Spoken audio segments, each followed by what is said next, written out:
Hello friends, আমি অচিন্তা। আমি চলে এসেছি YouTube channel to side kitchen. আমি একটা নতুন রেসিপি শেয়ার করবো, সেটা শসার জুস বা শসার শরবত বানিয়ে দেখাবো। তো এই গরমের জন্য খুব ভালো, আপনারা অবশ্যই বাড়িতে ট্রাই করবেন। আমি আজকে আমার মতো করে শসার শরবত বানিয়ে দেখাবো। তো সেটা বানাতে কী কী উপকরণ লাগে আসুন দেখাই। তাই একটা জানান দিয়ে আমার চ্যানেল ভিডিও ছাড়া আছে, আপনাদের যদি ভালো লেগে থাকে অবশ্যই লাইক কমেন্ট ও শেয়ার করবেন, বেশি বেশি করে শেয়ার করবেন। আর যদি আমার চ্যানেল নতুন হয়ে থাকেন প্লিজ সাবস্ক্রাইব করে দেবেন, বেল নোটিফিকেশনটা অল করে দেবেন যাতে আমার ভিডিও আপনাদের কাছে আগে পৌঁছে যায়। তার চলুন শসার শরবত বা জুস বানাতে কী কী উপকরণ লাগে আসুন দেখাই।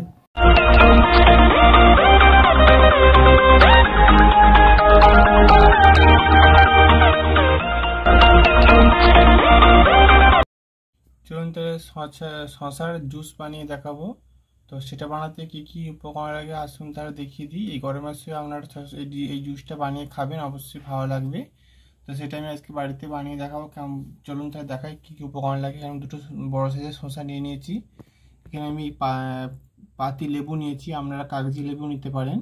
এখানে আমি অল্প সামান্য আদা নিয়ে নিয়েছি, বিট লবণ নিয়েছি পরিমাণ মতো, আর চিনি নিয়েছি পরিমাণ মতো। তার চলুন রেসিপিটা শুরু করি। শসাটা কেটে নেব। প্রথমে শসার দুদিকটা কেটে নেব অল্প অল্প করে।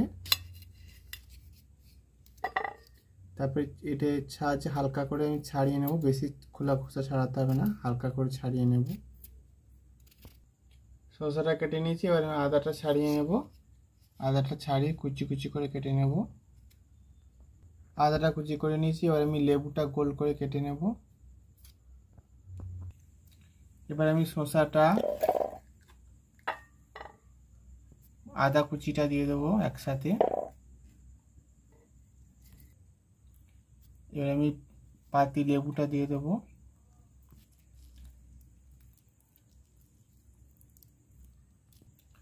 এবার বিট লবণটা দিয়ে দেব, অল্প সামান্য চিনি দেব। এবার আমি একটু ঠান্ডা জল দিয়ে দেবো, দিয়ে দিয়েছি। এবার আমি এটা পেস্ট করে নেব। পেস্ট করে নিচ্ছি, এটা আমি এবার ছেঁকে নেব। এবার আমি ছেঁকে নেব। এটা ভালো করে আমি গুলে নিয়েছি। এবার আপনারা নুনটা পরিমাণ মতো দেবেন। এবার আমি এটা সার্ভ করে নেব।